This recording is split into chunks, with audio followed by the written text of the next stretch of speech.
My name is Chuck Gerben. I'm a professor in the Department actually of Environmental Science and Epidemiology at the University of Arizona, and spent most of my career studying how viruses and bacteria spread in indoor environments. So let me get on my disclosure slide has gotten rather large because I work with SARS-CoV-2 and really trying to help industry develop innovative projects and apply them to innovative approaches to controlling SARS-CoV-2. So my laboratory has been quite involved in the last 8 months in SARS-CoV-2 research and that. So trying to help out industry to a large degree. But let me talk. What I want to do is give you the background. Why are we in this situation today with SARS-CoV-2 and other viruses and that? And I think you have to realize more people work in offices and indoor environments than ever before. About 80% of the population now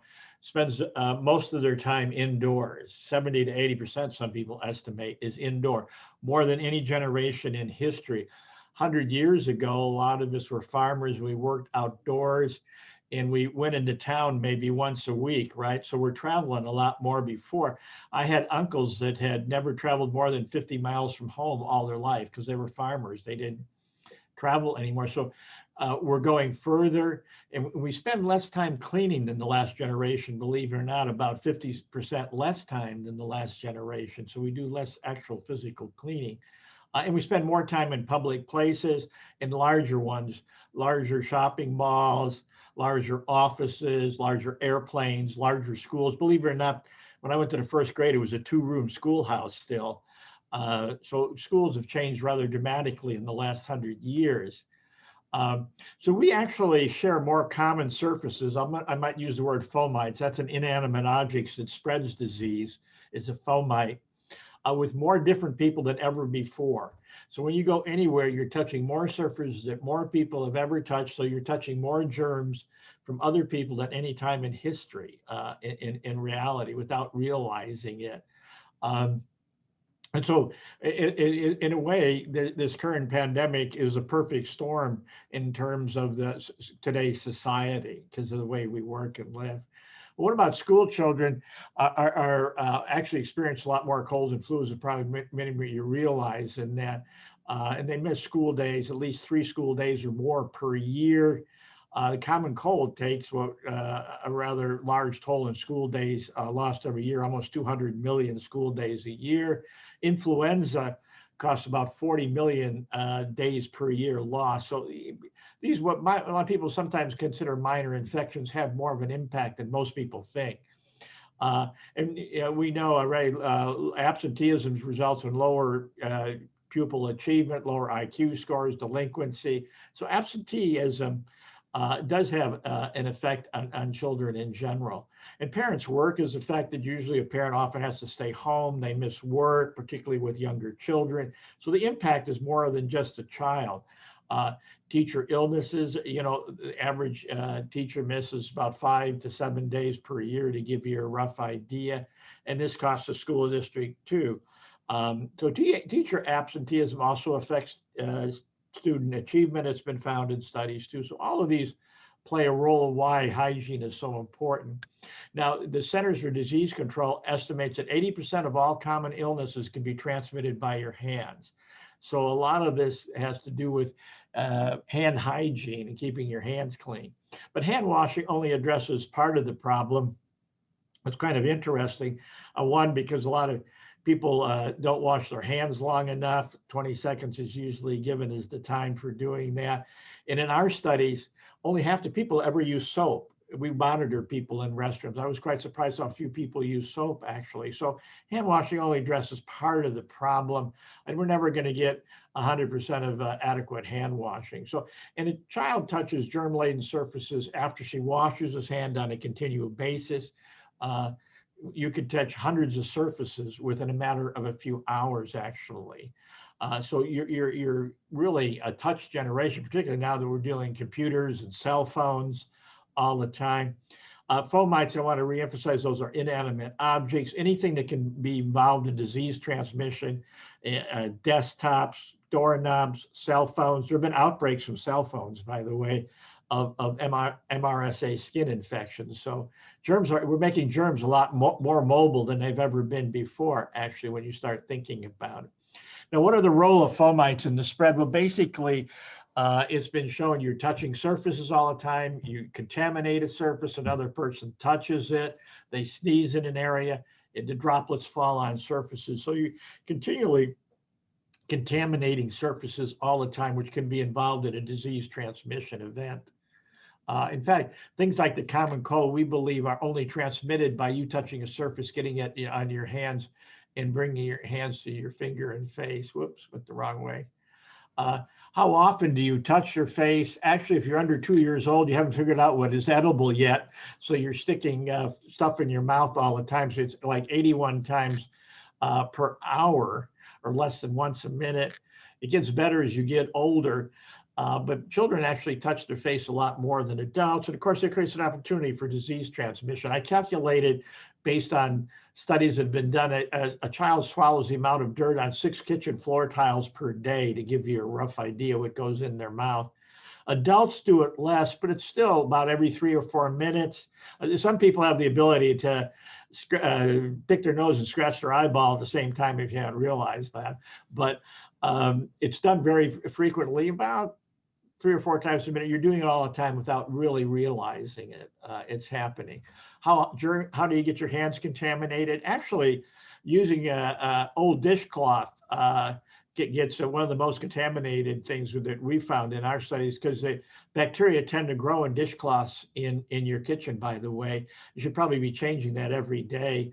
But it was one of the highest we found in our studies. And making the food, you get more fecal bacteria on your hands making raw food products than you do using the toilet, because they tend to grow on foods in that. So it's actually, there's a lot more bacteria in the average home in the kitchen, more fecal bacteria than on a toilet seat, actually. I always like the classic example. We've studied fecal bacteria in homes, and there's usually about 200 times more fecal bacteria on a cutting board in the average home than a toilet seat. It's actually safer to make a sandwich on a toilet seat in the average home from the studies. Not that I'm recommending that, but that's what our data says, because people disinfect toilet seats, they don't disinfect cutting boards enough. So it might not always be what you seem all the time. So really, and particularly, I'm going to show you results we've done in schools about how germy schools are too. But I would like to define cleaning versus hygiene, because people confuse the two. A meta-analysis, a large statistical analysis, where you throw in the data from a lot of studies. And a colleague of mine in the United Kingdom, Paul Hunter, analyzed all this data, and he found that the more people cleaned, the germier their house was, the more bacteria there was on everything, if they didn't use a disinfectant. So cleaning, if you don't use disinfectants, really spreads things around. But hygiene, we define as reducing the risk of the spread of disease-causing organisms, where cleaning is really more dirt removal. But cleaning alone doesn't do the job. It's been found in numerous studies. So that's one thing to emphasize too. Now, where are the most contaminated environments? We've done studies. Where do you find sweat, saliva, feces, blood, urine? And of course, daycare centers win. And people always ask me, what is the place you're most scared to go into in terms of getting a disease? And I go, a daycare center. And number 2 is a playground. Are the 2 worst germy places where you find bodily fluids that can transmit infectious diseases all the time. So I've always tried to avoid daycare centers as much as I can, because why? You have children get ill more at that age. They're rather immunology more naive. They tend to excrete it longer, from what I've seen too. Even though they might look well, they come back, they're still excreting the viruses, or secreting them for a longer period of time. In playgrounds, it's interesting. We've done a number of studies on playgrounds where, people will, every 15 minutes, a different classroom will check those, and they get pretty contaminated. Also, birds tend to use those as public restrooms too. You find a lot of bird bacteria on these too. So, and I've never seen a bird with a solid bowel movement yet, so you know what kind of shape they're in all the time. But as you move, you get cleaner. You move. Fortunately, physician's office are one of the more clean we found here. What's the germiest profession? School teachers, offices win hands down. If you look at the scale here, it's probably because of all the germy kids and homework coming in. I don't really know. Lawyers were the cleanest, but they're always out playing golf with their clients, was our kind of guess what was going on there.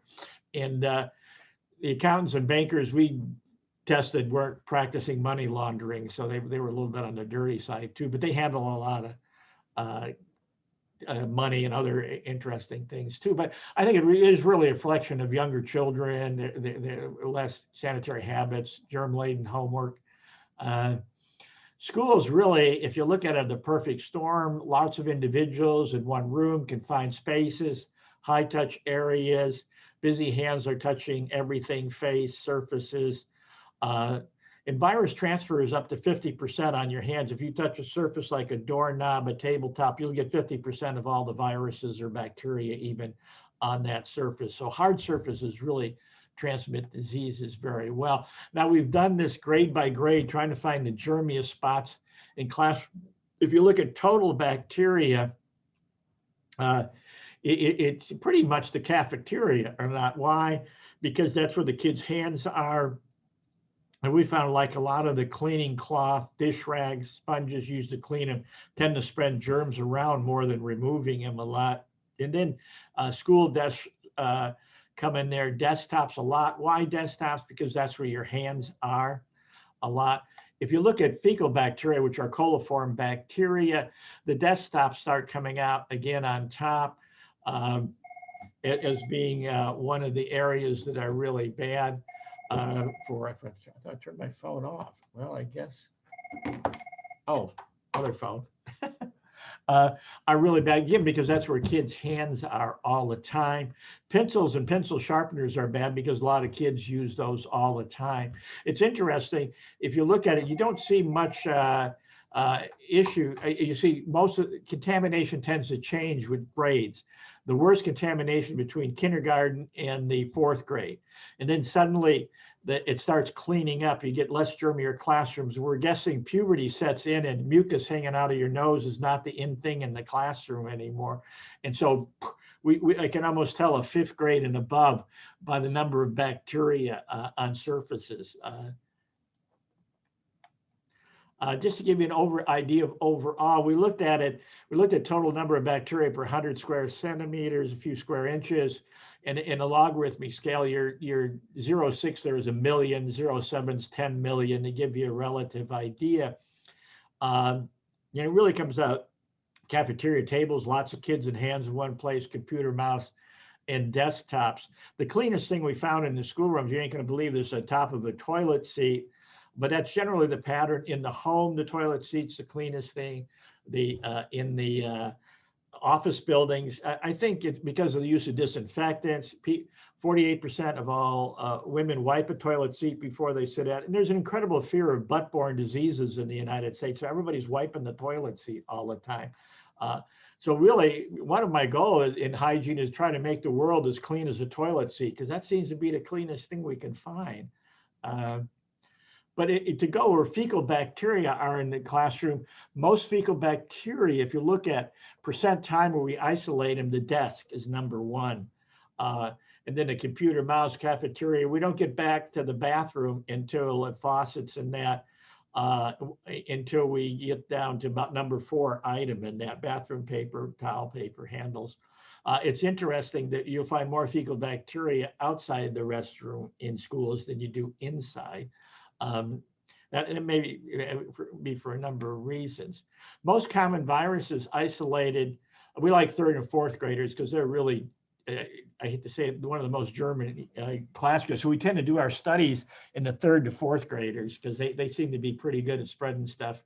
But if you go into a classroom, in the wintertime, you'll find influenza virus on the desk, noroviruses, which is a winter diarrheal virus, parainfluenza, which is a little bit worse than the common cold, but not as bad as influenza. People tend to go to work and school with parainfluenza. They feel miserable, but they still go to school and work.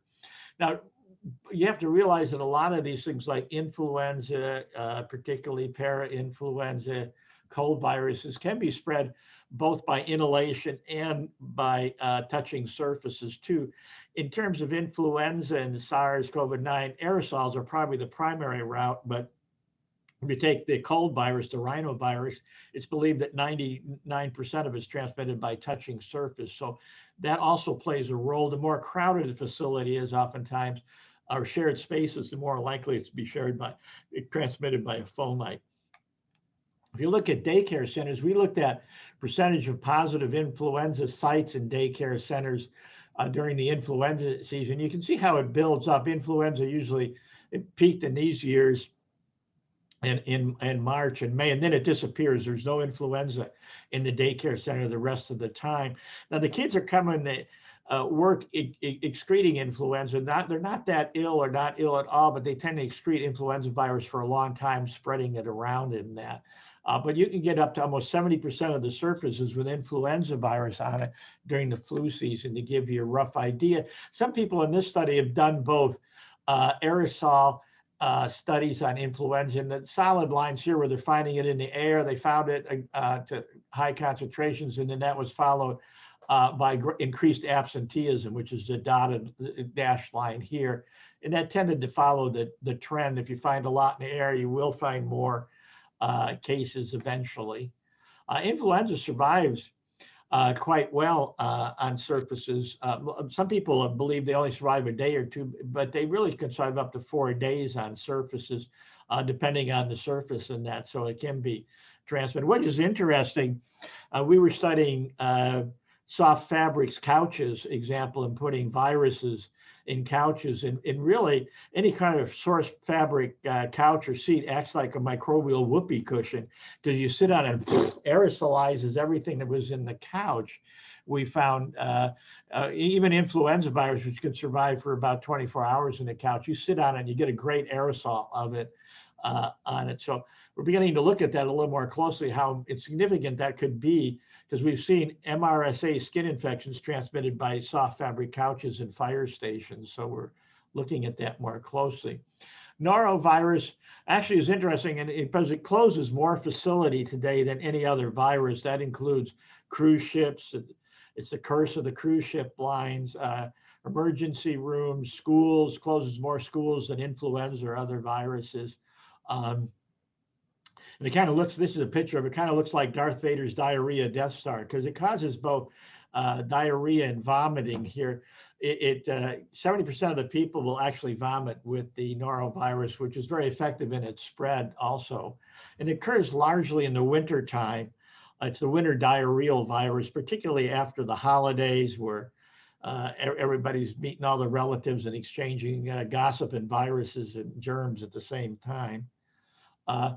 But we thought it was very, it didn't kill or resulted in mortality, but now we're beginning to get better data, and we see there is some mortality, but most people just suffer from serious cases of vomiting and diarrhea. Although there are people, the immunocompromised can have a risk of dying from that virus too. It causes about 6% of the documented outbreaks are in schools that we actually see. Restaurants are more common, particularly banquets. You know, you go to a wedding and you get diarrhea, you tend to blame your new in-laws for it and their cooking, but so it gets reported more often. So that's why you see banquets. It doesn't mean you see less. Healthcare facilities, they can document it better. It closes a lot of emergency rooms, actually, is where you see a lot of that. Most of the norovirus outbreaks are not foodborne, actually. And in an average, about 13% when there's an outbreak in the school, the students become ill.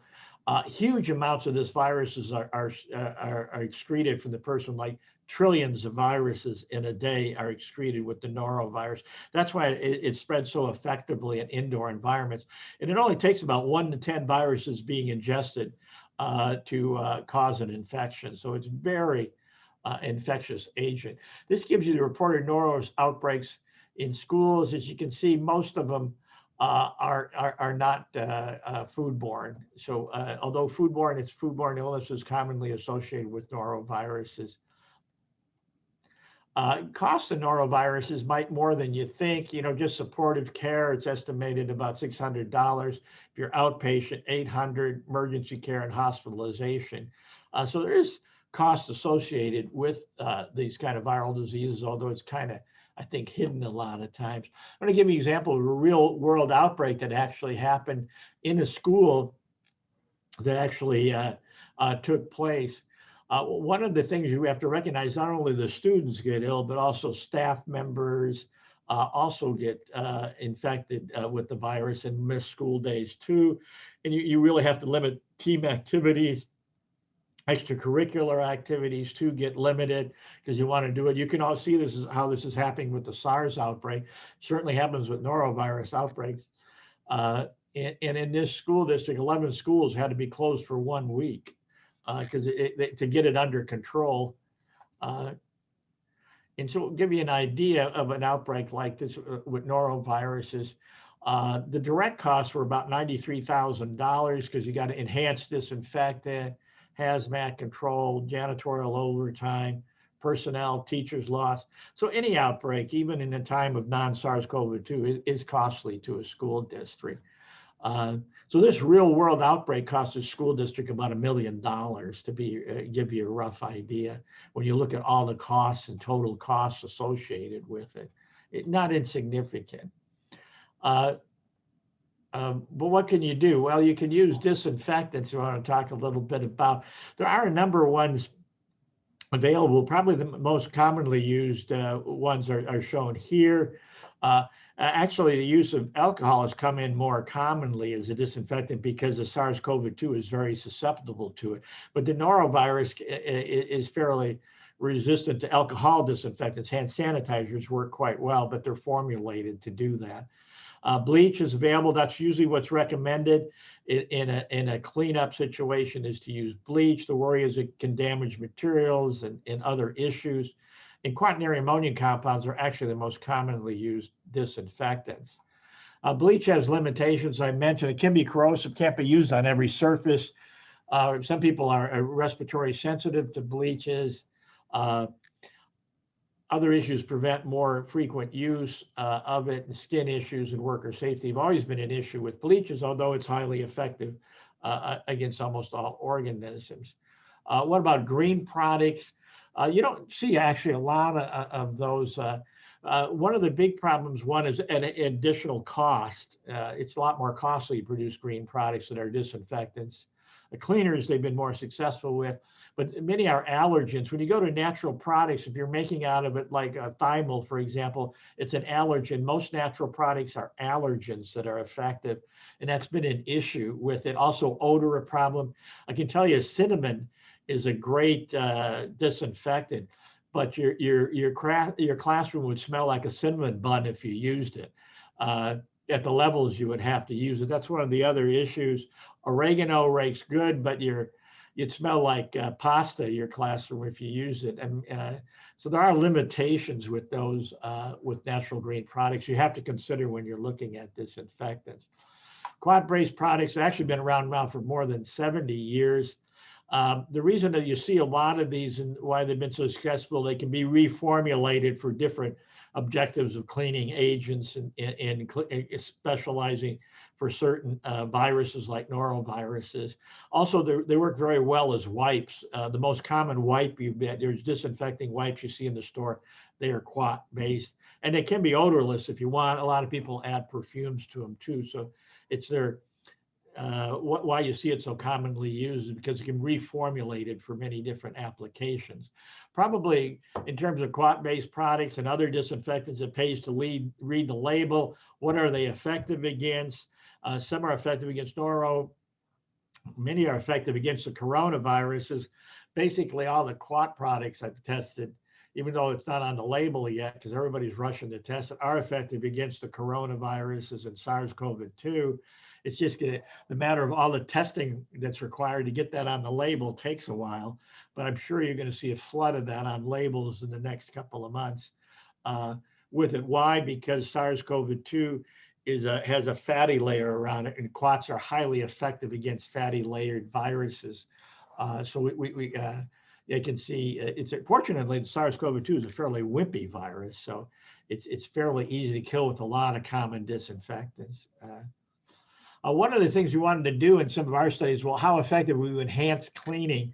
We did a study for 2 semesters in 3rd or 4th graders. We had mother volunteers, or I mean, parent volunteers, I should say, uh, wipe down the classroom desks at the end of every school day in some classrooms and not in other classrooms. And then we reversed the next semester and we looked at absenteeism related to illnesses in that. We found a 50% reduction in illnesses rate. Largely our focus was on the desktops because we found that was one of the germiest areas in the classroom. But we were really quite successful in reducing the amount of absenteeism in these classrooms, which surprised us. We didn't really expect to be that successful. We did another study in Ohio, and this was more of an epidemiological study where we called every student that was absent and asked them, what did you have a respiratory infection? You gastroenterologist? Did you see a doctor? In this study, we gave them both alcohol gel sanitizers and disinfecting wipes. Unfortunately, it was one of those years where hardly anybody got the flu, but so we didn't see much of a difference. But we were able to reduce the amount of norovirus diarrhea by 20% in these classrooms that year. So again, the combination of enhanced hygiene seemed to have an effect in classrooms. This gives you an idea of norovirus detected with and without use of cloth wipes in these classrooms. Basically, by using these wipes, we couldn't detect any norovirus on desktops or computer. We did. It was amazing. On 45 to 63% of the surfaces, we could find noroviruses if they weren't using enhanced disinfectant. Water fountain was a little bit more challenging because what happens when you have diarrhea? You run to the water fountain all the time to get more water. But we did see a significant reduction in the amount of norovirus, but we did still find it on the toggle.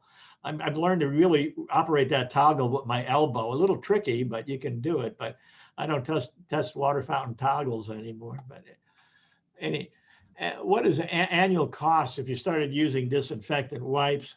Took a look at that, assumed 180 school days, 30 desks per classroom, one wipe for 2 desks. You can use more on more than desks. What was the cost? And we estimated the cost at about $147 per classroom if you did this type of cloth wipe on your desk. Of course, the hope here is you're preventing, as we've shown, the amount of absenteeism and illness in classrooms. But in the cost, I think, is modest for what the cost would really be. So what are the take-home messages? Really, disinfect key surfaces with products that are effective against norovirus, particularly during the winter season when you have more colds. And these disinfectants are effective against a wide range of disinfectants, except agent of tuberculosis, which is really not a major problem in the United States. And you stop an outbreak by closing it quickly because it spreads very rapidly, norovirus. I've studied outbreaks where somebody throws up in the gym and it just grows like lightning all over the place because there's a lot of virus and vomit on this. And be prepared by having the right disinfectants that are effective against norovirus so you can intervene quickly. I think that's really important because a virus like this spreads very rapidly. One of the things I always like to talk about too in the end is the hygiene hypothesis. A lot of people say, well, aren't we too clean or too disinfected? I think before SARS-CoV-2, that was more of an issue, but you can see what happens even when you get a new emerging pathogen like SARS-CoV-2, it does become an issue in trying to stop it. But a lot of people have gotten, well, getting ill makes you more healthy, which seems kind of like an oxymoron to me, but a lot of people feel, well, you'll develop an immunity and that will help you. Unfortunately, it doesn't work with the common cold or norovirus. If you get infected with norovirus, you're likely to get infected 5 times more in your life. There's no long-lasting immunity. And viruses like influenza mutate every year. Common cold does the same thing on you. And of course, the big fear with SARS-CoV-2, we might be in the same situation where you're going to have to get a vaccine every year because the common coronaviruses, which also cause a cold, mutate every year. And so it hits us every year. So that's one of the concerns. So a lot of these, there's no long-term immunity. And the other thing is chronic illnesses. We're studying outbreaks that you get reactive arthritis and GI issues with illnesses that, like with Campylobacter and Salmonella, you can have stuff that can affect you weeks to years later. Now we're learning. So there's really, you can get autoimmune diseases. Probably the classic is rheumatic fever. which is really you start making antibodies against yourself and besides the organism, and that and rheumatic fever affected the heart. And fortunately, the age of antibiotic largely eliminated that issue too. But there are potential for other autoimmune diseases. So getting infected doesn't necessarily might be the greatest strategy you could use.